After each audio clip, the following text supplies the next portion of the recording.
कांग्रेस का चौतरफा हमला। नमस्कार, आप देख रहे हैं दिव्य हिमाचल टीवी और मैं हूं आपके साथ पल्लवी शर्मा। मैं आपके सामने हाजिर हूं हिमाचल आज का मुद्दा लेकर।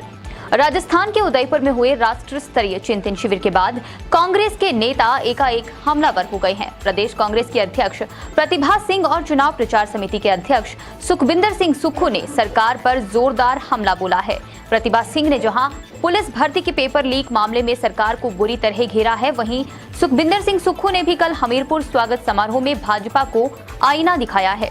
उन्होंने कहा कि 2 बार मुख्यमंत्री रहे प्रोफेसर प्रेम कुमार धूमल की पार्टी के भीतर बुरी तरह से अनदेखी हो रही है। सरकार उन्हें हाशिए पर लाने के लिए किसी भी हद तक जा सकती है। उनकी इस सरकार में कोई भी सुनवाई नहीं होती है। इसी तरह उन्होंने कहा कि उनकी सरकार बनते ही कांग्रेस रिस्पॉन्सिबिलिटी एक्ट लाएगी ताकि पटवारी से लेकर उच्च अधिकारी तक की जिम्मेदारी तय की जाए। उन्होंने किसानों और कर्मचारियों का पक्ष भी रखा है। सुक्खू ने पिछले 4.5 साल में हुई भर्तियों की जांच की मांग भी उठाई है। आज बड़ा तेज हमला हुआ है भाजपा के ऊपर और उसी के हिसाब से हमारा जो सवाल उठा है वही हमारी टाइटलिंग भी है पहले सेगमेंट की। क्या हाशिए पर धकेल दिए धूमल? जी, धूमल प्रेम कुमार धूमल पूर्व मुख्यमंत्री हिमाचल प्रदेश के 2 बार मुख्यमंत्री रह चुके हैं। कहां से ये बात उठी है, किसने ये कहा है, विस्तार से चर्चा करते हैं। लेकिन ओंकार जी, हिमाचल की सियासत में आज सुखविंदर सिंह सुक्खू हिमाचल प्रदेश कांग्रेस के जो चुनाव प्रचार समिति है उसके अध्यक्ष, नदौन के विधायक आज हमीरपुर पहुंचे और उनका बड़ा जोरदार स्वागत हुआ। जरा बताइए स्वागत कैसा रहा? जी बिल्कुल, बहुत ही गर्मजोशी के साथ उनका स्वागत हुआ है। और जैसे कि आपने बताया कि सुखविंदर सिंह सुक्खू जो है वर्तमान में कांग्रेस चुनाव प्रचार समिति के अध्यक्ष बनाए गए हैं और वो आज अपने गृह जिला हमीरपुर पहुंचे हैं। उखली जो हमीरपुर और बिलासपुर की सीमा है, तो वहां उनका बहुत गर्मजोशी के साथ स्वागत हुआ। उनको लोगों ने, अपने समर्थकों ने, चाहने वालों ने उन्हें कंधों पे उठा लिया और वैसे ही ये काफिला जो है एक ऐसे लगता था कोई विजय जुलूस है। तो उसकी शक्ल में ये काफिला जो है जब हमीरपुर पहुंचा गांधी चौक पे, तो गांधी चौक पे भी खूब मालाएं पहनाई गई, खूब जोश गर्मजोशी के साथ नारेबाजी हुई, सुक्खू भाई जिंदाबाद, आगे बढ़ो, इस तरह का कार्यकर्ता में खूब जोश देखा गया। जी जी, खूब जोश देखा गया। देखिए, कांग्रेस में जो वर्तमान हालात है, वीरभद्र सिंह जी के देहावसान के बाद कांग्रेस सत्ता प्राप्ति के लिए पूरा जोर लगा रही है। उसमें से जो पॉसिबल चेहरे हैं ना हॉट सीट के, उनमें से एक सुखविंदर सिंह सुक्खू भी है बड़े चेहरों में। तो इसीलिए शायद ये उत्साह देखते हुए बनता था। आपने सही कहा, उखली में जो एंट्रेंस है एक तरह से हमीरपुर जिला का, अगर आप बिलासपुर या शिमला की तरफ से आते हैं, वहाँ पे स्वागत हुआ। हमीरपुर में जनसभा भी हुई और ओंकार जी उसके बाद प्रेस कॉन्फ्रेंस भी की सुखविंदर सिंह सुक्खू ने। बड़े पूरे प्रदेश की निगाहें लगी हुई आजकल सुखविंदर सुक्खू पे। अच्छा ओंकार जी, एक बहुत बड़ी बात कह दी है सुक्खू ने। जी जी, मतलब ऐसी बात कही है कि जो उससे चौंक गया है पूरा हिमाचल, पूरा हमीरपुर तो चौंका ही है। और देखिए, सुक्खू ने जो बात कही है, कोई सुक्खू ऐसा नहीं है कि राजनीति में नौसिखिया है। स्टूडेंट पॉलिटिक्स में बहुत साल हो रहे हैं ये, है ना जी, NSY के उसमें। उसके बाद जनप्रतिनिधि तो रहे हैं, बड़े नेता है। अब हमने आपको बता दिया कि सुक्खू की रेस किस पद के लिए है हिमाचल में। आज सुक्खू ने प्रेम कुमार धूमल को लेके एक बयान दिया और बयान ऐसा दिया जिससे कि खलबली मच गई है। सच्चाई कितनी है उसमें ये अलग बात है, लेकिन चुनावी वर्ष में जो बयान दिया हिमाचल के हमीरपुर में एंटर होते सुक्खू ने, बहुत बड़ा बयान है। क्या कहा? जी अनिल जी, आज सुखविंदर सिंह सुक्खू ने जो बयान दिया है वो सियासत की आग में घी का काम जरूर करेगा।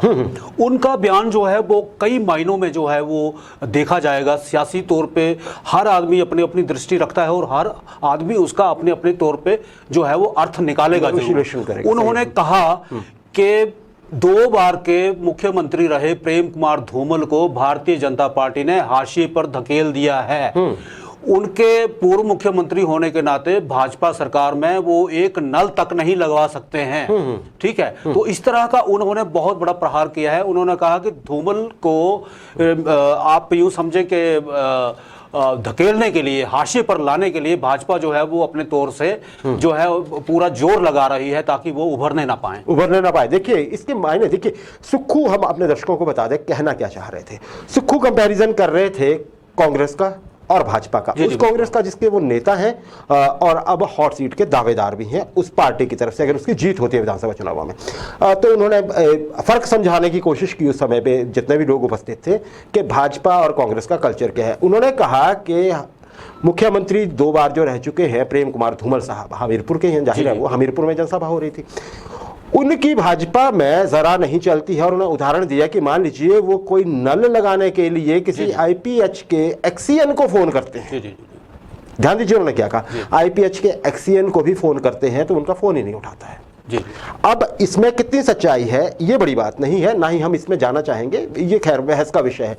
लेकिन ये जनसभा में सुखविंदर सिंह सुक्खू ने कहा, देखिए ये कितनी बड़ी बात है।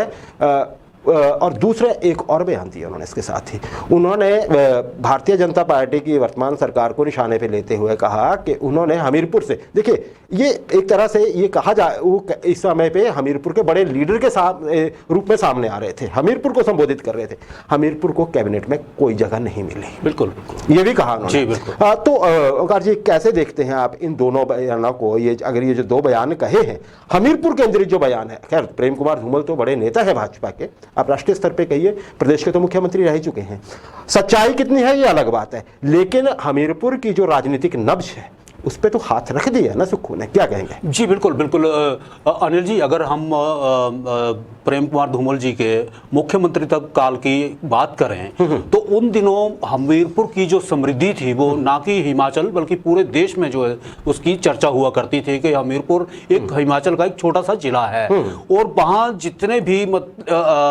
कोई भी आप, मैं एक उदाहरण कोट करूंगा, कम जो बैंक होते हैं बैंकों के कम से कम 40 जो है हमीरपुर सिटी में 40 एटीएम लगा करते थे वहां पे।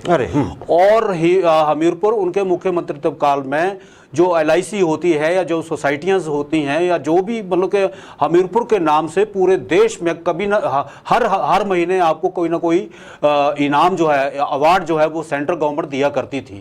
तो उन्होंने बहुत एक पूरा जोर लगाया हुआ था कि कम से कम हमीरपुर जो है, जो कई दिनों से पिछड़ा हुआ लगता था, कई सालों से वो लगता था, तो धूमल साहब ने वहां बहुत कुछ किया था। अब उनका आरोप ये है कि इस सरकार में हमीरपुर को अगर मंत्री नहीं मिला, क्योंकि हमीरपुर ने अगर मुख्यमंत्री खोया है, नहीं मिला है, बदकिस्मती से धूमल साहब वहां चुनाव हार गए थे और नहीं वो सियासी समीकरण बन पाए हैं। तो इस सरकार में वहां के चुने हुए विधायकों में से किसी को भी ऐसा नहीं समझा गया कि उसको मंत्री पद दे दिया जाए ताकि वो शान जो थी वो बरकरार रहे। तो ये भी एक निशाना है। और दूसरी बात, मुख्यमंत्री, पूर्व मुख्यमंत्री धूमल जी की अगर पूछ की बात है, अगर इस तरह का सिनेरियो वहां बन रहा है तो आने वाले जो इलेक्शन है उस इलेक्शन में भाजपा, हमीरपुर के जो भाजपा कार्यकर्ता हैं या कांग्रेस के जो लोग हैं वो ये सोचेंगे कि वाकई ही वास्तव में ही हमीरपुर के साथ बेइंसाफी हो रही है। तो ये सियासी तौर पे एक समीकरण बैठ सकते हैं। जी जी, देखिए हम एक बार फिर से अपने दर्शकों को बता दें कि ये सब जो शब्द हैं ये सुखविंदर सिंह सुक्खू ने कहे हैं, जो कांग्रेस के विधायक, कांग्रेस के नेता हैं। कहे किसके लिए?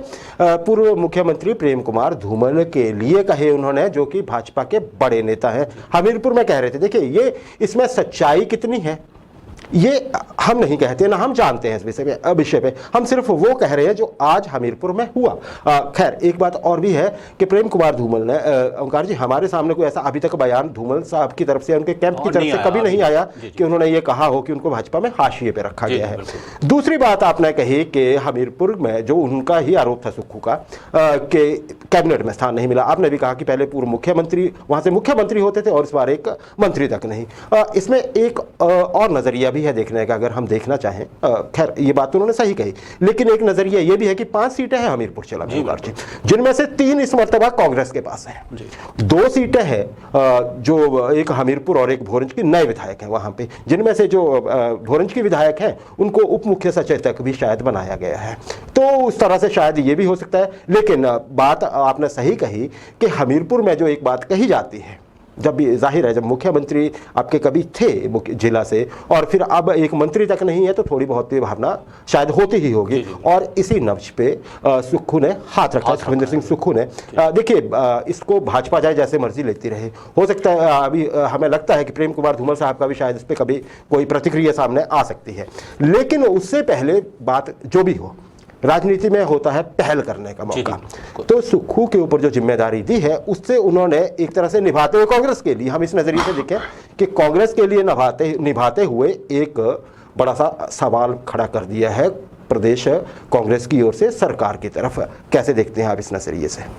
बिल्कुल, ये सवाल जो है अब ये सियासी अदारों में जो है वो तैरता रहेगा और आगे आने वाले जो दिन है, चुनावी महीने हैं, तो इस प्रश्न की, इस सवाल की और इस इशारे की कई तरह से जो है चीरफाड़ होती रहेगी।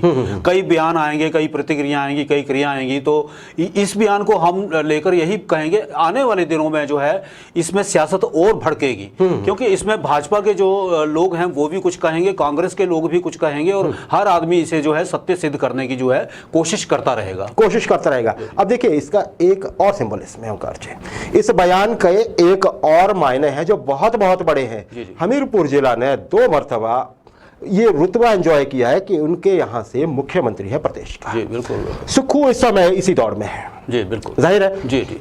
अब सुक्खू ने हमीरपुर के, पहले नदौन के नेता या कहे जाते हैं, हमीरपुर में भी एक तरह से उन्होंने ये मान के चल रहे हैं, जैसे अभी हमारी जल्दी में जो कुछ पॉलिटिकल एक्सपर्ट हैं उनसे बात हुई कि इसके मायने क्या हो सकते हैं। उनका कहना है कि सुक्खू हमीरपुर से बड़ा समर्थन लेके सामने आना चाहते हैं। जी बिल्कुल। हमीरपुर के नेता के रूप में वो सामने आकर प्रदेश के नेता बनना चाहते हैं, सेम उसी तरह से जैसे कि कभी प्रेम कुमार धूमल ने किया था अपनी शुरुआत के समय में। उसके बाद खैर वो 2 बार मुख्यमंत्री बने। कितने सहमत हैं आप इस बात से? और ये कितने ये दिखाता है कि कितने कैलकुलेटिव हैं और कितने अच्छी तरह से वो चीजों को सेट करते हैं सुखविंदर सिंह सुक्खू। क्या आप उनके पर्सनैलिटी और बयान के नजरिए से क्या देखते हैं? जी बिल्कुल अनिल जी, आज सुक्खू ने जिस तरह से संबोधित किया है तो उन्होंने हमीरपुर का नेता होने के मायने रखता है कि उन्होंने एक पूरे हमीरपुर को उन्होंने संबोधित किया है। उन्होंने ये कहने की भी कोशिश की है कि मैं हमीरपुर का नेता हूं। इससे पहले प्रेम कुमार धूमल हमीरपुर के नेता हुआ करते थे और भाजपा के लिए होंगे, वो अभी भी है। बिल्कुल। तो उन्होंने अपने आप को जिस तरह से वहां प्रिटेंड किया है, कोशिश की है अपने आप को स्थापित करने पोर्ट्रे किया है। हाँ। तो उस तरह से एक मायना ये भी निकलता है कि अब सुक्खू अपने कद और पद के अनुसार जो है बात करेंगे और उसी तरह से बयानबाजियां सामने आएंगी। और इन बयानबाजियों को मैं दोबारा कहूंगा कि कई तरह के मतलब जो है वो निकाले जाएंगे। पर सुक्खू का जो बयान है इसका सियासी पंडित आने वाले दिनों में किस तरह से अपना ढंग से विश्लेषण करेंगे, ये बड़ा रोचक होगा जी। हाँ, इसमें सच्चाई कितनी है कोई नहीं जानता। लेकिन सुखविंदर सिंह सुक्खू ने आज हलचल तो मचा दी भाजपा कैंप में। उनको पता है कि हमीरपुर के लोगों की कुछ संवेदनाएं हैं जो हम पहले चर्चा कर चुके हैं। तो वो संवेदनाएं अब सीधे सुक्खू ये चाहते हैं कि उनके साथ जुड़े। एक और उन्होंने बड़ी बात कही है युवाओं के लिए, और वो जानते भी हैं कि जैसे महेंद्र सिंह ठाकुर हैं IPH मंत्री, उन्होंने कहा, अब तो जल शक्ति मंत्री हैं, उन्होंने कहा कि जब भी भर्तियां होती हैं तो ज़्यादा जल शक्ति मंत्री के जिला चुनाव क्षेत्र के लोग ही उसमें सेलेक्ट होते हैं। ये भी एक बहस का विषय है। लेकिन अब देखिए कि बहुत बड़े नंबर 2 है इस समय भाजपा के जयराम ठाकुर साहब की कैबिनेट में महेंद्र सिंह ठाकुर जी। तो उनके विषय में भी एक चीज, मतलब एक तरह से आप ये देखिए कि पूरे भाजपा के खेमे में उन्होंने ठीक हलचल मचाने का प्रयास किया। क्या कहेंगे? बिल्कुल उन्होंने सभी को इसमें लपेटा है, चाहे वर्तमान मुख्यमंत्री हो या IPH को लेकर उन्होंने धर्मपुर से सारी भर्तियों की बात कही हो, या फिर हमीरपुर से प्रेम कुमार धूमल जी को उन्होंने उसमें अपने बयान में शामिल किया हो। तो ये सारी चीजें कुल मिलाकर जो है वो हमीरपुर से संबोधित की गई हैं, और ना सिर्फ हमीरपुर को संबोधित की गई हैं, पूरे प्रदेश को एक संबोधन जो है वहां से उन्होंने किया है कि भाजपा के वर्तमान या पूर्व कार्यकाल में क्या होता था या अभी क्या हो रहा है, तो हम किस तरह से व्यवस्था परिवर्तन करने जा रहे हैं और क्या क्या होने जा रहा है। जी, वो कल्चर की बात कर रहे थे कि कांग्रेस में कल्चर ऐसा है कि हम अपनों को भुलाते नहीं है, भाजपा भुला देती है, चाहे वो पूर्व मुख्यमंत्री हैं। सच्चाई कितनी है ये सुक्खू जानते हैं, धूमल साहब जानते हैं, या फिर आगे चल के सामने आ जाएगी। कहा क्या उन्होंने, हमने उसका विश्लेषण किया आपके लिए। अच्छा ओंकार जी, आज ही हिमाचल कांग्रेस जो है वो एक शोक से बाहर आई है। सुखराम जी का निधन हुआ था, उसके बाद से आज हमलावर ठीक रही। सुक्खू साहब का तो हमने कह दिया। प्रदेश कांग्रेस अध्यक्ष और सांसद प्रतिभा सिंह आज मंडी पहुंचे। उन्होंने भी सरकार पे ठीक निशाना साधा। क्या विषय था उनका, क्या कहा उन्होंने? देखिए, जब प्रतिभा सिंह जी आज मंडी पहुंची हैं बतौर प्रदेशाध्यक्ष, तो उनका वहाँ काफ़ी स्वागत हुआ है। और जब उन्होंने मीडिया से रूबरू वो हुई हैं, तो उन्होंने भारतीय जनता पार्टी प्रदेश सरकार पे जो है वो एक बहुत बड़ा हमला, उन्होंने भर्ती परीक्षा जो है पुलिस की, उसके पेपर लीक को लेकर बहुत बड़ा हमला बोला है। उन्होंने कहा है कि इसमें करोड़ों रुपए का घोटाला होता रहा और सरकार जो है वो सोती रही। और उन्होंने पुलिस के तमाम बड़े अफसरों पे ये आरोप जड़ा है कि इसमें पुलिस के ऑफिसर जो हैं वो इन्वॉल्व हैं। डीजीपी साहब पे ऊपर उन्होंने ये कहा कि डीजीपी साहब चुनाव इसकी जो है वो जांच करवाते, तो उन्होंने नहीं करवाई है, तो वो छुट्टी पे चले गए हैं। तो इस तरह से उन्होंने कई तरह के आरोप लगाए हैं और भी मुद्दों को उन्होंने संबोधित किया। बिल्कुल सही है। ये वही लाइन है ओंकार जी जो सामने आई थी पहले कि उदयपुर के चिंतन शिविर में जो राष्ट्रीय शिविर था, वहां पे ये मसला उठा था और ये डिसाइड हुआ था कि इस मसले को मुद्दा बनाया जाएगा। आते ही काम शुरू हो गया। हाँ, बिल्कुल। और अच्छा, इसके साथ ही ये भी है कि पूरे प्रदेश में अच्छा चाहे कांग्रेस के जो डिफरेंट विंग होते हैं, युवा कांग्रेस ले लीजिए, महिला कांग्रेस ले लीजिए, इन्होंने भी इस मसले पे आवाज़ उठाई है। पुलिस भर्ती में जो लिखित परीक्षा में जो घोटाला हुआ उस पर क्या कहेंगे? बिल्कुल, आज पूरे प्रदेश में जो जितने भी जिला मुख्यालय हैं वहाँ युवा कांग्रेस के जो कार्यकर्ता हैं उन्होंने अनशन जो है शुरू कर रखा है सरकार के खिलाफ। खूब मजिस्ट्रेट जांच की बात कर रहे हैं वो ना, जज की अध्यक्षता में कि उससे जांचो। हालांकि प्रदेश सरकार बोल चुकी है कि हम सीबीआई की अध्यक्षता में जांच करवाने जा रहे हैं और बहुत सारे लोगों की गिरफ्तारियां भी हैं, बहुत सारी चीज़ें भी सामने आई हैं। चलिए, ये अब चुनावी मौसम है तो ये तो होगा ही। अच्छा, एक और नजरिए से हम बात कर लेते हैं, आम आदमी पार्टी के नजरिए से। आम आदमी पार्टी की ओर से आज एक नया चैलेंज आ गया है सरकार की तरफ, जी, हिमाचल सरकार की तरफ। दिल्ली से आया है, या आप ये कहिए कि हिमाचल प्रदेश सरकार के एक मंत्री के ऊपर आया है। क्या चैलेंज है, किसने दिया है? आम आदमी पार्टी जो है वो एक आप देखेंगे कि जुबानी जंग उनमें छिड़ी हुई है। तो वहाँ के जो डिप्टी चीफ मिनिस्टर हैं दिल्ली के, मनीष सिसोदिया जी, तो कुछ दिन पहले उन्होंने एक अपने बयान दिया। अभी शिमला आए थे। जी, शिमला आए थे। वो उन्होंने जो आपके स्कूल के पेरेंट्स जिनके बच्चे स्कूल जाते हैं उन पेरेंट्स से बातचीत की थी शिमला में, तो शिक्षा व्यवस्था कैसी होनी चाहिए, शिक्षा दिल्ली का शिक्षा मॉडल के बारे में बताया था उन्होंने। उसके बाद भाजपा की तरफ से उसके मतलब ये कहा गया, फैक्ट जो भी थे वो दिए गए दोनों तरफ से, उस पे बात हुई। हाँ जी, क्या कहा उन्होंने आज? तो आज उन्होंने ये कहा है, पहले तो मैं ये बता दूं कि हमारे जो शिक्षा मंत्री हैं उन्होंने मनीष सिसोदिया के 3 दिन बयान पे, पहले वाले बयान पे ये कहा था कि जी दिल्ली में तो 100 स्कूल हैं, 1000 स्कूल हैं और हमारे पास 15,000 स्कूल हैं। तो हमारा और दिल्ली का कोई मुकाबला नहीं है, हमारा जो कंपैरिजन है वो केरल के साथ हो रहा है।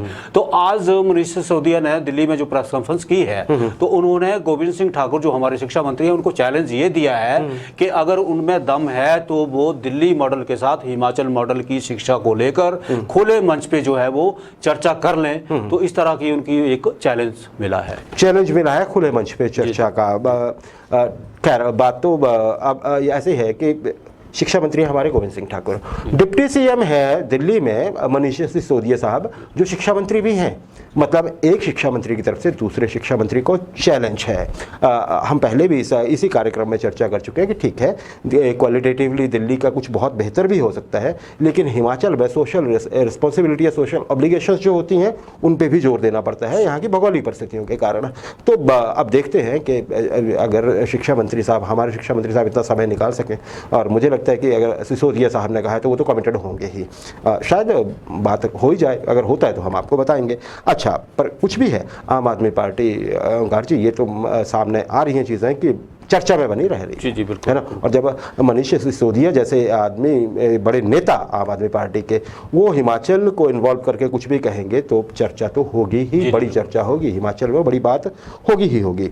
अच्छा, लेकिन एक और चीज़ भी कही है मनीष सिसोदिया ने आम आदमी पार्टी की तरफ से कि देखिए, हमने जो भी मनीष सिसोदिया ने जो यहाँ पे आकर शिमला में आके बातचीत की थी, पेरेंट्स के साथ शिक्षा मॉडल पे बात की थी, उन्होंने कहा कि चलिए इसके बाद आम आदमी पार्टी कहती है कि इसके बाद हिमाचल में शिक्षा पर चर्चा तो शुरू हो गई और ये हमारी एक जीत है। आप कैसे देखते हो ओंकार जी, क्या मुद्दा बन रहा है ये जनता के बीच? आम आदमी पार्टी ने जो शिक्षा व्यवस्था को लेकर सवाल उठाए थे। देखिए अनिल जी, चुनाव में हज़ारों मुद्दे उछाले जाते हैं, मगर शिक्षा के मुद्दे की बात करें तो ये हर परिवार से जुड़ा हुआ एक मुद्दा है, क्योंकि हर परिवार से कोई ना कोई बच्चा जो है वो स्कूल जाता है, कॉलेज जाता है, यूनिवर्सिटी जाता है।